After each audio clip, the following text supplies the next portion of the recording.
역사와 또 보험설 진실, 탐사를 순서로 말씀드리고 한번 우리가 돈스코이가 왜 우리 울릉도에 침몰했는지 그런 역사적 배경을 여러분들에게 설명드리겠습니다. 20세기 초 우리나라 동북아 국제 정황을 잘 나타내준 1888년 시사풍자지, 유럽의 시사풍자지 도바의 일후에 실린 낚시 만평입니다. 보면은 요게 우리 조선입니다. 우리나라. 지금 일본과 청나라가 우리 조선을 삼키려고 지금 낚시를 하고 있죠. 근데 여기서 이제 러시아가 자기가 만주를 먹으려면 조선은 완충지대로서 아무튼 누구도 건드리면 안 되거든요. 이러한 삼각 구도에 지금 놓여 있습니다. 그러다 보니까 청나라와 일본이 우리나라를 먹기 위한 한판 승부가 벌렸죠. 그게 바로 청일전쟁입니다. 청일전쟁에서 일본이 승리를 했습니다. 근데 일본이 승리를 하다 보니까 마지막 우리나라 조선을 먹으려다 하는데 러시아가 또 걸립니다. 러시아가 먹질 못하게 해요. 자기들이 만주를 먹기 위해서는 이 조선은 완충지대, 중립국가로 있는 게 자기들의 유리하거든요. 그러다 보니까 조선을 건들지 못하게 또 러시아에서 압력이 들어옵니다. 그래서 그거를 마지막 조선을 먹기 위한 한판 승리가 바로 1905년 바로 러일전쟁입니다. 러일전쟁에서 러시아가 육상에서 패퇴를 당합니다. 그래서 그걸 많이 하기 위해서 러일전쟁에서 육상에 패퇴함으로써 육상전투에서 러시아가 많이 졌습니다. 그래서 그것을 많이 하기 위해서 러시아의 그 발틱 함대, 무적 함대를 동해로 급파를 합니다. 그 리바우에서 무려 총 64척의 이 태평양 함대를 보내고 있고요. 또 이게 부족해서 제3태평양 함대를 또 보냅니다. 그 발틱 함대가 여기 마다가스카르 섬에 여기 모여 있을 때 과연 일본에서는 이 무적 함대가 당시 원래는 무적 함대가 요 리순으로 가게 되는데 리순이 함락되는 바람에 블라디보스톡으로 항로를 바꿨습니다. 그랬을 때 일본에서는 과연 무적 함대가 이 대한해협 동해로 올 것인가, 스가루 해협으로 갈 것인가, 라페 해협으로 통과할 것인가, 그거를 논의하고 과정에 일본의 도고 제독은 얘들은 오랫동안 장거리에 지쳐서 동해로 갈 것이다. 그러면 동해의 가장 군 요충지가 어디냐? 그게 바로 독도입니다. 그래서 일본 정부는 일본 연합함대를 지원하기 위해서 독도를 장악해라. 그래 러시아 전쟁 때 독도를 장악하게 됩니다. 너의 전쟁 직후에 인자 없는 소리라고 억지로 오기는 정말 곤란해. 신라 장군이 사는 지하에 속는다. 독도는 우리 어린이 여러분, 독도는 누구네 땅? 다시 한번 누구 땅? 우리 땅이죠. 근데 일본은 아직도 저거를 자기네 땅으로 주장하고 있습니다. 이렇게 자기들 전쟁에 이용하기 위해서 침탈을 해놓고도 자기네 땅이라고 우기고 있는 상태죠. 그래서 발틱 함대가 동해에서 일본의 함정하고 맞부딪힙니다. 그게 바로 스시마 해전이죠. 근데 스시마 해전에서도 러시아가 참패를 당합니다. 여기서 보면은 전사 5,000명에 38척이 동해에 왔는데 35척이 침몰당했습니다. 참패를 당했죠. 러시아가 참패한 이유는 여러 가지가 있죠. 아프리카 그 추운 지방에 살던 군인들이 이 적도 지방을 지나오면서 그 열사병에 걸리기도 하고 또 그 당시는 냉장고가 없다 보니까 음식을 전부 다 썩은 고기, 썩은 빵만 먹고 오다 보니까 군인들이 전부 다 식중독으로 수많은 병사들이 사망을 했습니다. 그러니까 전쟁에서도 이길 가능성이 굉장히 없죠.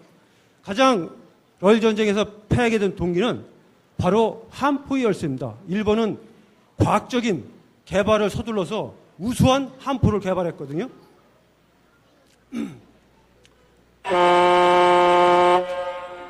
그래서 돈스코이가 여기까지 동해까지 와서 울릉도에 침몰하게 됩니다. 근데 돈스코이가 침몰이 그냥 단순한 침몰이 아니라 우리나라가 일본에 자주 독립을 할 수 있는 마지막 기회가 돈스코이 침몰과 함께 그러한 희망도 같이 침몰하는 건 계기가 됩니다. 그래서 러시아가 침몰해서 우리는 일본의 종属국이 되는 그러한 암울한 역사의 동맥을 맞이하게 되죠. 이 장면은 러시아가 비록 일본에 항복을 했지만 돈스코이 함만은 끝까지 항전해서 일본의 전함 3척을 침몰시킨 러시아 해군 역사상 가장 위대한 함정입니다.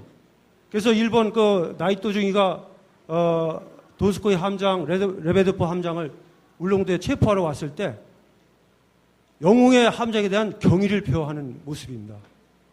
그리고 일본에 잡혀갔어도 상당히 많이 좋은 대우를 받았고 불행하게도 돈스코이 함장은 일본에 가자마자 사세보 군병원에서 그 다음 날 전사를 했습니다. 러일 전쟁이 러시아가 짐으로써 우리나라는 일본은 한반도 지배권을 확보했고요. 특히 그동안 미국이 일본을 도와줬거든요. 근데 일본이 청나라도 이겼지, 러시아도 이겼지. 이게 걷잡을수 커지니까 미국이 그때부터는 이제 일본을 견제하기 시작합니다. 그게 견제하기 위한 수단으로 미국의 루스벨트 대통령이 빨리 러일 전쟁을 종결시키는 포스머스 강화 조약을 체결하도록 압력을 가죠. 그래서 우리는 그 조약을 통해서 우리는 일본의 지배권을 잃게 되는 거고요. 여기 보면 이게 명동 성당입니다. 그 당시 100년 전에 보면 러일 전쟁 발생하기 전에 벌써 일본 군인들이 이렇게 상주를 하고 전차선도 보이죠. 이게 명동의 100년 전 모습입니다. 한마디로 러일 전쟁은 뭐냐면 나무집 앞마당에서 서로 힘 있는 사람끼리 싸우다가 이긴 놈이 그 집을 차지하는 겁니다. 100년 전에는 그렇게 무법천지 시대였습니다. 그게 바로 우리가 국력이 약하기 때문에 그런 겁니다. 그러면 우리가 비록 적군들의 제독들에 대한 한번 비록 다른 나라 제독이지만 우리 어린이들이 한번 본받을 만한 그 리더십, 본받을 게 뭐가 있느냐. 이 사람은 로제 스펜스키는 러시아의 발틱 함대 사령관입니다. 이 사람은 패장병입니다. 전쟁이 졌어요, 러일 전쟁에. 그러면 우리나라 같았으면 어떻습니까? 상당히 많이 욕을 먹겠죠. 근데 이분은 러시아 국민들로부터 상당한 존경을 받았습니다. 왜요? 왜 그럴까요? 로제 스펜스키가 일본 사세요 군병원에 붙잡혀가서 군병원에 입원했을 때 일본의 도고 제독이 병문안을 왔습니다. 그럴 때 뭐라고 했냐면 도고 당신이었으니 패자가 된 것이 부끄럽지 않다. 패장이면서도 이 당당함이 있었고요. 우리 어린이 여러분 성적이 좀 떨어질 때도 너무 기죽지만 항상 당당함을 가지세요. 또 성적은 언제든지 올라갈 수 있는 거니까요. 이러한 당당함을 가지셔야 되고요. 또 하나는 이 부하가 이 사람이 이제 제독이 부상을 입고 그 부하가 대신 지휘권을 이어받았거든요. 그런데 부하가 일본에 항복을 했습니다. 항복을 하면서 러시아 군재판에서 전부 다 사형 선고를 받았습니다. 그랬을 때 로제 스펜스키는 니콜라 2세 러시아 황제를 찾아가서 패전의 모든 책임은 자기에 있다. 자기가 주의를 못했고 자기가 모든 권한을 행사를 못한 거기 때문에 자기를 처단해달라. 부하에게는 아무 죄가 없다. 이렇게 부하에 대한 책임, 희생전심, 또 부하를 사랑하는 이러한 마음 때문에 러시아 국민들로부터 큰 사랑을 받았습니다. 또한 일본의 그 연합함대의 그 제독 도고 헤야지로죠. 그 사람은 러일 전쟁 승리로서 일본에서는 살아있는 신이라는 추앙까지 받았습니다. 그리고 지금도 팔리고 있지만 도고 소주라든가 도고 맥주가 지금도 팔리고 있어요. 근데 한 번은 러일 전쟁 그 환영식장에서 기자가 도고 제독한테 질문했습니다. 당신은 굉장히 위대한 제독인데 이순신 장군하고 트레팔가 해전에서 프랑스와 스페인의 연합군을 물리친 그러면서 대영 제국을 구한 넬슨 제독하고 비교한다면 당신은 어디 수준이냐 하니까 도고 제독이 뭐라고 그랬냐면 군신, 그러니까 군에 있어서 신이란 뜻이죠. 군신인 이순신하고 자기는 비교하지 말라. 신에 대한 모독이다. 자기는 거기에 비하면 하사관에 불과하다. 할 정도로 비록 남의 나라 장군이지만 남을 섬길 줄 알고 겸손의 미덕을 가졌죠. 한번 볼까요? 넬슨은 죽을 때 뭐라고 그랬냐면 I am satisfied. Thanks to God. I have done my duty.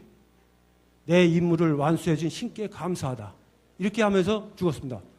반면에 우리 이순신 장군은 뭐라고 그랬죠? 죽으면서 네. 그렇죠. 내 죽음을 적에게 알리지 말라.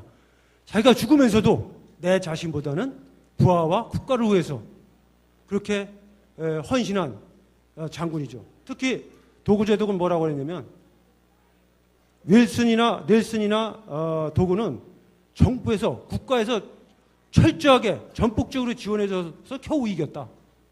근데 이순신 장군은 국가에서 도와줬나요? 오히려 방해를 했죠. 그런데도 불구하고 백전백승을 했죠. 도고 제독이 러일 전쟁 전투에 나가면서도 이순신 사당에 가서 간절히 기도를 하고 갔다는 그런 전사 기록이 있습니다. 그럼 우리가 러일 전쟁의 100년의 역사를 통해서 우리가 무엇을 배울 수 있을까요? 그건 말은 자광과 균세입니다. 자광이라는 것은 우리가 스스로 지킬 힘을 키워야 된다는 거고요.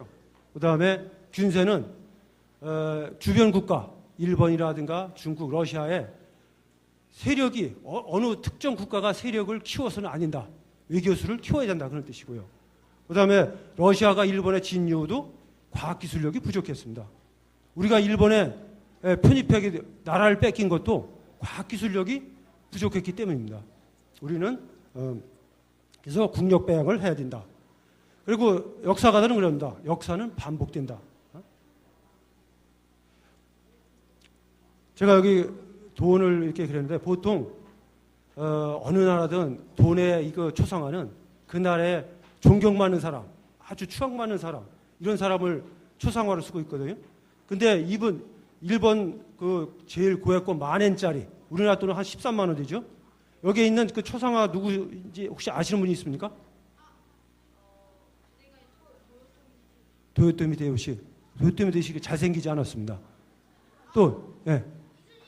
아니, 그건 일본 또 이거 아마 어려울 겁니다. 이분은 누구냐면 후쿠자와 유키치라고 해서 개요대학 창설자이자 사상가입니다. 우리나라 개화파 박용호, 김옥균의 선생님이세요. 그 소설가 이광수는 뭐라고 그랬냐면 이런 후쿠자와 유키치를 보고 일본에게 이렇게 위대한 사상가를 준 거는 일본 국민에게 큰 복이다. 이런 소리를 해서 이광수 소설가가 친일파로 몰리게 됩니다. 근데 이 사람이 일본 국민에게 제창한 내용이 뭐냐면 탈라 이군.